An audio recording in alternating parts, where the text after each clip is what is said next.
Cuán firme cimiento se ha dado a la fe. Le presentamos A través de la Biblia, un análisis de la Biblia libro por libro que nos ayudará a crecer espiritualmente. Estos estudios fueron diseñados por el Dr. J. Vernon McGee, destacado maestro y expositor de la Biblia. Acompáñenos en este fascinante recorrido a través de la Biblia. La palabra de Dios. Continuamos hoy, amigo oyente, nuestro recorrido por el Nuevo Testamento. En el capítulo 16 del Evangelio según San Mateo, cuyo estudio damos comienzo hoy, Jesús continúa su controversia contra los fariseos y saduceos. Exige una confesión de sus discípulos y Pedro responde a nombre del grupo. Luego Jesús los confronta por primera vez con la iglesia, su muerte y su resurrección. Este es un capítulo de distinciones penetrantes. Jesús hace aquí una diferenciación marcada entre sus discípulos y los príncipes religiosos. Los príncipes religiosos continúan tratando de tentarle. Él amonesta a sus discípulos que se guarden de ellos. Jesús pide un informe de sus discípulos en cuanto a la reacción de la multitud. Le informan que hay mucho desacuerdo en cuanto a la persona de Cristo, pero que todos se ponen de acuerdo en un punto, en que Él no era quien reclamaba ser. Cristo exigió entonces que sus discípulos hicieran una afirmación en cuanto a su aprecio por Él. Cuán diferente es su confesión a la del resto de la multitud. En este capítulo 16 encontramos 3 puntos de vista en cuanto a Jesús. Primero, los fariseos y saduceos pensaban que Jesús era impostor y que no era el Mesías. En segundo lugar, la multitud creía que Jesús podría ser Juan el Bautista, Elías, Jeremías o uno de los profetas. Todos eran lisonjeros, pero todos cerraron el blanco.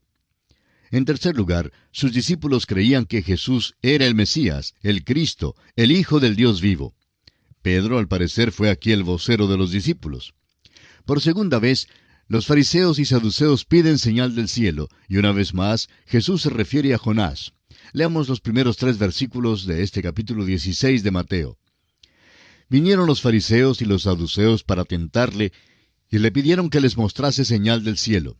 Mas él respondiendo les dijo: Cuando anochece decís, buen tiempo, porque el cielo tiene arreboles. Y por la mañana, hoy habrá tempestad, porque tiene arreboles el cielo nublado. Hipócritas, que sabéis distinguir el aspecto del cielo, mas las señales de los tiempos no podéis. Recuerde usted que en el capítulo 12 de este Evangelio de Mateo, el versículo 39, los escribas y fariseos ya habían pedido una señal especial. En aquella ocasión, el Señor les dio la señal del profeta Jonás, que también dará aquí. Pero primeramente en este pasaje les dice cuán buenos pronosticadores del tiempo son ellos. Jesús observa que ellos pueden pronosticar el tiempo, lucen como meteorólogos, pero parece que no pueden reconocer las señales de los tiempos.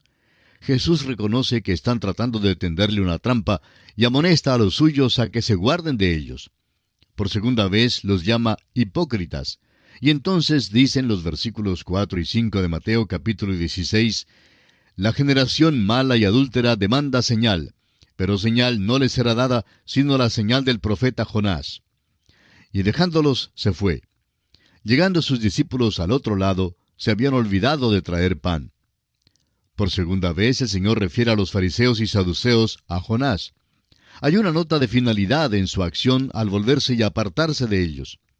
El Señor es conciso y breve con estos hipócritas y solo les recuerda que como Jonás había permanecido bajo la superficie por 3 días, también él lo estaría. Y entonces veremos cómo amonesta luego a los discípulos en cuanto a la levadura de la falsa doctrina de estos príncipes religiosos.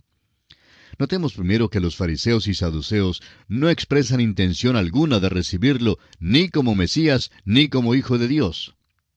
En los versículos 6 y 7, Jesús les dijo, esta vez a sus discípulos, Mirad, guardaos de la levadura de los fariseos y de los saduceos. Ellos pensaban dentro de sí diciendo, esto dice porque no trajimos pan.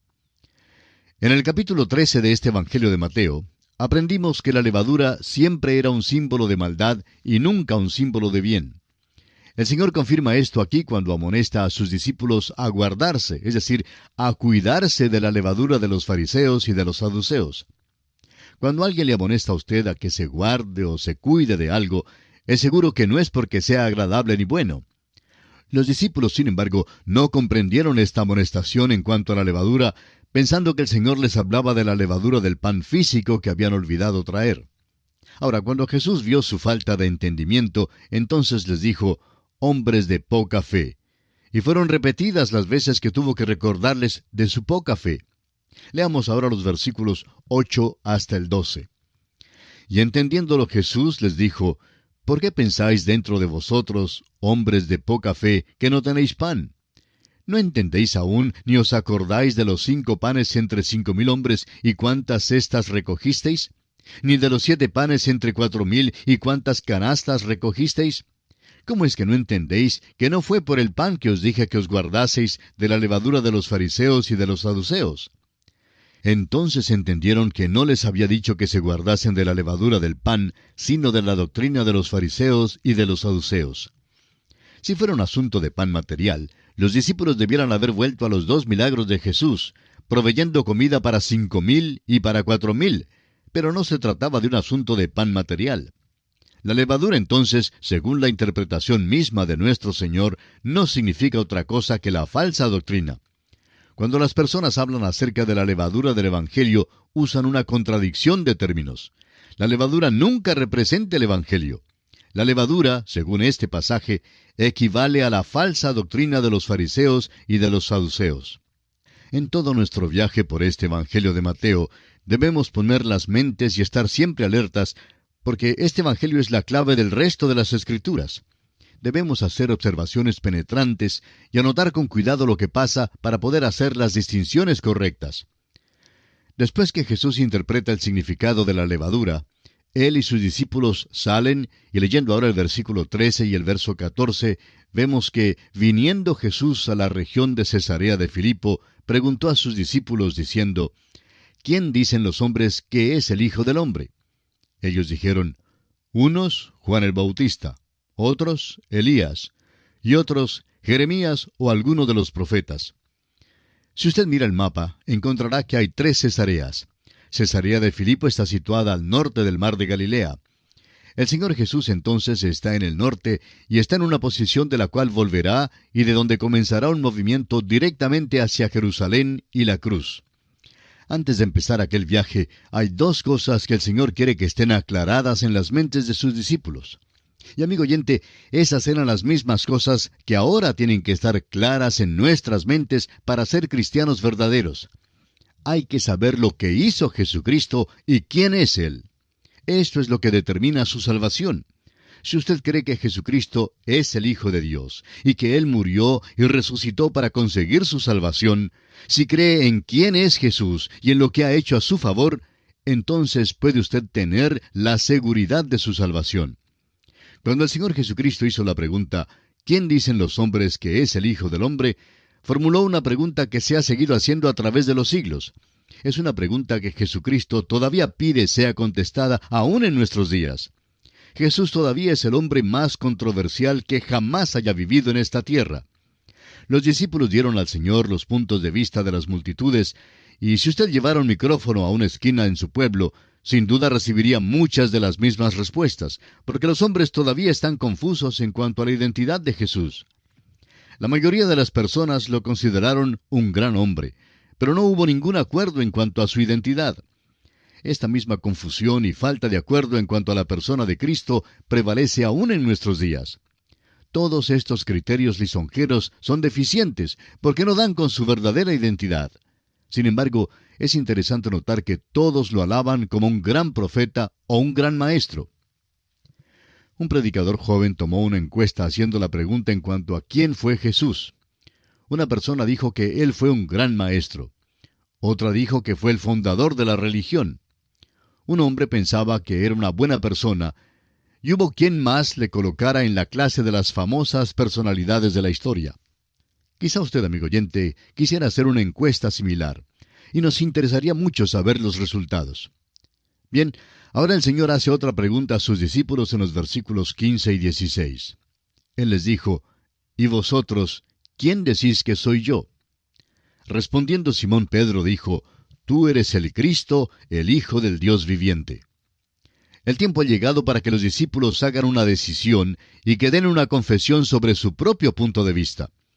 Evidentemente, Simón Pedro fue el vocero del grupo y lo llama el Cristo, que quiere decir el Mesías, el ungido, el que cumplía todas las profecías del Antiguo Testamento con respecto al Mesías. Pero asimismo dijo que era el Hijo de Dios. Con esto le atribuyeron a Jesús toda la plenitud de su persona, misión y obra, aunque es obvio que no entendieron en detalle las implicaciones de todo lo que esto significaba. Hasta este momento, este fue el testimonio mayor y la mejor confesión que pudo ser hecha en cuanto a Jesús. Este en verdad es Jesús. Ahora el versículo 17 dice, Entonces le respondió Jesús, Bienaventurado eres, Simón, hijo de Jonás, porque no te lo reveló carne ni sangre, sino mi Padre que está en los cielos. Solo el Espíritu Santo puede darnos a conocer lo que necesitamos saber en cuanto a Cristo. Ningún hombre hoy puede llamar a Jesús el Cristo, sino por el Espíritu Santo. Ni carne ni sangre reveló a Pedro estas cosas profundas de Dios. El mero hecho de estar con el Señor Jesús mismo por 2 años y medio no causó que Pedro entendiera que Jesús era el Hijo de Dios, el Mesías. Fue por revelación del Espíritu Santo. Muchas veces decimos, si únicamente pudiera haber pasado unos 2 o 3 años con Jesús, entonces sí que podría conocerle bien. Amigo oyente, ahora mismo usted puede entrar en contacto íntimo con Jesucristo y pasar el resto de su vida con Él, gracias a la labor del Espíritu Santo. Ahora en el versículo 18 continúa hablando Jesús y dice, Y yo también te digo que tú eres Pedro, y sobre esta roca edificaré mi iglesia, y las puertas del Hades no prevalecerán contra ella. Vamos a considerar este versículo con cuidado. Es evidente que es muy fácil aquí hacer una equivocación de vocablos. Tú eres Petros, o sea, una piedra pequeña, y sobre esta Petra, roca o masa rocosa, edificaré mi iglesia. Él no iba a edificar la iglesia sobre Pedro, ni sobre la confesión de Pedro, pues solamente Jesús es la roca. La iglesia está edificada sobre Cristo. La confesión de Pedro lo colocó sobre la roca. Pedro mismo aclara muy bien en sus epístolas el hecho de que Cristo es la roca fundamental, la piedra angular. El apóstol Pedro lo explica en su primera carta, capítulo 2, versículos 4 al 8, diciendo, Acercándoos a él, piedra viva, desechada ciertamente por los hombres, mas para Dios escogida y preciosa, vosotros también, como piedras vivas, sed edificados como casa espiritual y sacerdocio santo, para ofrecer sacrificios espirituales aceptables a Dios por medio de Jesucristo. Por lo cual también contiene la Escritura, He aquí pongo en Sión la principal piedra del ángulo, escogida, preciosa. Y el que creyere en él no será avergonzado. Para vosotros, pues, los que creéis, él es precioso. Pero para los que no creen, la piedra que los edificadores desecharon ha venido a ser la cabeza del ángulo, y piedra de tropiezo y roca que hace caer, porque tropiezan en la palabra, siendo desobedientes, a lo cual fueron también destinados. También el apóstol Pablo en su primera carta a los Corintios capítulo 3, versículo 11 dice, Porque nadie puede poner otro fundamento que el que está puesto, el cual es Jesucristo. Cristo es la roca, y Él dice que sobre esta roca edificará su iglesia. La iglesia estaba todavía en el futuro cuando el Señor hizo esta declaración. Y favor de no decirme que había una iglesia en el Antiguo Testamento, porque la iglesia no emergió sino hasta después de la muerte, la resurrección y ascensión de Cristo, y su envío del Espíritu Santo. No pudo haber existido una iglesia hasta cuando todas estas cosas se hubieran cumplido. Edificaré mi iglesia, dice el Señor. Es una frase que indica que lo haría en el futuro. Ahora, las puertas del Hades se refiere a las puertas de la muerte. La palabra usada aquí es el Hades y Seol del Antiguo Testamento, las cuales se refieren al mundo invisible y significan la muerte. Las puertas de la muerte no prevalecerán contra la iglesia de Cristo. Uno de estos días, el Señor mismo descenderá del cielo con voz de mando. Aquella voz de mando será como la voz de un arcángel, y levantará a los suyos cuando venga. Así lo expresa el apóstol Pablo en su primera carta a los Tesalonicenses, capítulo 4, versículos 13 al 18, donde dice: Tampoco queremos, hermanos, que ignoréis acerca de los que duermen, para que no os entristezcáis como los otros, que no tienen esperanza. Porque si creemos que Jesús murió y resucitó, así también traerá Dios con Jesús a los que durmieron en él. Por lo cual os decimos esto en palabra del Señor, que nosotros que vivimos, que habremos quedado hasta la venida del Señor, no precederemos a los que durmieron. Porque el Señor mismo, con voz de mando, con voz de arcángel y con trompeta de Dios, descenderá del cielo, y los muertos en Cristo resucitarán primero. Luego nosotros, los que vivimos, los que hayamos quedado, seremos arrebatados juntamente con ellos en las nubes para recibir al Señor en el aire, y así estaremos siempre con el Señor. Por tanto, alentaos los unos a los otros con estas palabras. Y el apóstol Pablo en su primera carta a los Corintios, capítulo 15, versículos 51 al 57, dice: He aquí os digo un misterio. No todos dormiremos, pero todos seremos transformados en un momento, en un abrir y cerrar de ojos, a la final trompeta, porque se tocará la trompeta, y los muertos serán resucitados incorruptibles, y nosotros seremos transformados. Porque es necesario que esto corruptible se vista de incorrupción, y esto mortal se vista de inmortalidad. Y cuando esto corruptible se haya vestido de incorrupción, y esto mortal se haya vestido de inmortalidad, entonces se cumplirá la palabra que está escrita: sorbida es la muerte en victoria. ¿Dónde está, oh muerte, tu aguijón? ¿Dónde, oh sepulcro, tu victoria? Ya que el aguijón de la muerte es el pecado, y el poder del pecado, la ley. Mas gracias sean dadas a Dios, que nos da la victoria por medio de nuestro Señor Jesucristo. Ahora, volviendo al capítulo 16 del Evangelio según San Mateo, en el versículo 19, el Señor continúa hablando y dice: Y a ti te daré las llaves del reino de los cielos, y todo lo que atares en la tierra será atado en los cielos, y todo lo que desatares en la tierra será desatado en los cielos. Ahora, ¿cuáles son las llaves del reino de los cielos? ¿Fueron dadas solamente a Simón Pedro? No, amigo oyente, fueron dadas a todos los que hagan esta misma confesión en cuanto a Jesucristo. Las llaves eran un símbolo de la autoridad del oficio de los escribas, los cuales interpretaban las Escrituras al pueblo. Cada cristiano hoy en día tiene las Escrituras, y por eso tiene las llaves. Si detenemos la palabra, atamos en la tierra. Si predicamos la palabra, desatamos en la tierra. Ningún hombre ni iglesia individual tiene las llaves a la exclusión de todos los otros creyentes. Hoy en día tenemos una responsabilidad de predicar el Evangelio, porque esta es la única cosa que puede salvar al hombre. Ahora el versículo 20 dice: Entonces mandó a sus discípulos que a nadie dijesen que Él era Jesús el Cristo. El Señor hizo esta petición porque el solo hecho de saber quién es, de por sí no salvará a nadie.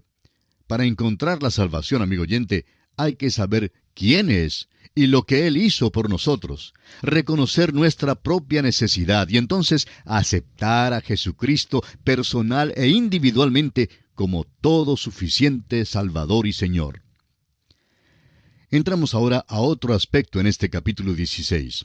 Veremos que por primera vez el Señor Jesús anuncia su muerte y resurrección a sus discípulos. La ocasión para estas palabras fue aproximadamente 6 meses antes de que en realidad fuera crucificado. Ahora, ¿por qué esperó tanto tiempo antes de hacer un anuncio tan importante? Es obvio que los discípulos no estaban preparados para recibir el anuncio, ni aun en esta ocasión, a juzgar por su reacción. Jesús repitió 5 veces el hecho de que iba a Jerusalén para morir. Así lo vemos en este versículo 21 del capítulo 16. También en el capítulo 17, versículo 12. Luego los versículos 22 y 23 de ese mismo capítulo 17. Más adelante en el capítulo 20, versículos 18 y 19. Y finalmente en el versículo 28 del mismo capítulo 20. A pesar de esta instrucción intensiva, los discípulos no pudieron comprender el significado de todo esto, sino hasta después de su resurrección. Leamos ahora el versículo 21 de Mateo capítulo 16. Desde entonces comenzó Jesús a declarar a sus discípulos que le era necesario ir a Jerusalén y padecer mucho de los ancianos, de los principales sacerdotes y de los escribas, y ser muerto y resucitar al tercer día. Esto es lo que hizo el Señor Jesús por usted y por mí, amigo oyente. Este es el Evangelio, o sea, las buenas noticias de que Cristo murió por nuestros pecados conforme a las Escrituras, y que fue sepultado y que resucitó también conforme a las Escrituras. Es necesario saber quién es, y también es necesario saber lo que hizo por usted y por mí. Si sabe estas dos cosas, y por la fe cree y las recibe, entonces usted es salvo. Esto nunca antes había sido revelado, exceptuando a Nicodemo en el principio de su ministerio en el capítulo 3 del Evangelio según San Juan, versículos 14 y 15, donde dice: Y como Moisés levantó la serpiente en el desierto, así es necesario que el Hijo del Hombre sea levantado, para que todo aquel que en él cree no se pierda, mas tenga vida eterna. Es nuestra oración, amigo oyente, al concluir el programa de hoy, que usted abra las puertas de su corazón al Hijo de Dios en esta misma hora y le reciba como su Señor y su Salvador, para que así pueda tener la seguridad completa de disfrutar de una vida eterna con Cristo Jesús. Dios le ayude a hacerlo. En nuestro próximo programa continuaremos estudiando los siguientes versículos de este capítulo 16 del Evangelio según San Mateo. Es nuestra oración que Dios le bendiga abundantemente. Y así terminamos por hoy. Escríbanos y cuéntenos qué le pareció y cómo le ayudó el estudio de hoy. Si desea recibir las notas y bosquejos de lo que estamos estudiando, suscríbase gratis en nuestra página en Internet. Esta es la dirección: a través de la Biblia.org/notas. A través de la Biblia.org/notas. Repito, a través de la Biblia.org/notas. Si desea escuchar nuevamente el programa o si se perdió alguno de ellos, vaya a través de la Biblia.org/recursos. Repito, a través de la Biblia.org/recursos. A través de la Biblia. También puede escribirnos al apartado 2805, Miami, Florida, 33265, Estados Unidos. Repito, apartado 2805, Miami, Florida, 33265, Estados Unidos. Una vez más, apartado 2805, Miami, Florida, 33265, Estados Unidos. Este programa es producido por Radio Transmundial. Libremente derramó su sangre carmesí.